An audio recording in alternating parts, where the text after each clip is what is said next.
Welcome to day 3 of Navratri. వాళ్ళ అమ్మవారు అన్నపూర్ణాదేవి అవతారంలో కనిపిస్తారు కాబట్టి నేను కూడా ఇవాళ ప్రసాదం చేసి ఇద్దాం అనుకున్నాను. అందుకే దానికోసం ముందు గిన్నెకి పసుపు కుంకుమ పెట్టి ప్రసాదం చేయడం స్టార్ట్ చేశాను.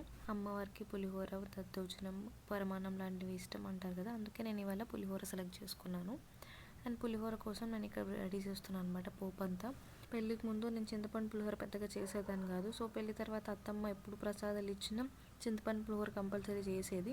సో అలా నేను ఆ రెసిపీని ఇప్పుడు మా నాన్నమ్మ ఉంది కాబట్టి మా నాన్నమ్మ దగ్గర తెలుసుకొని చేస్తూ ఉన్నాను.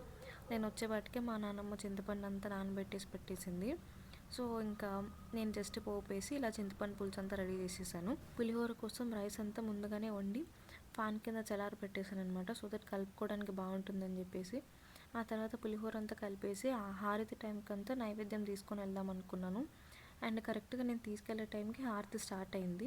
తెచ్చిన నైవేద్యం అక్కడికి వెళ్ళాక పూజారికి ఇచ్చాను. సో పూజారి ఆ టైంకి పూజ స్టార్ట్ అయింది కాబట్టి అమ్మవారికి నైవేద్యం పెట్టేసి హారతి స్టార్ట్ చేశాడు. సో హారతి అంతా అయ్యాక హారతి తీసుకొని నేను ఇంకా ప్రసాదం పంచడం స్టార్ట్ చేశాను అనమాట. యాక్చువల్లీ ముంబైలో పులిహోర అంటే ఏంటో కూడా తెలియదు అనమాట.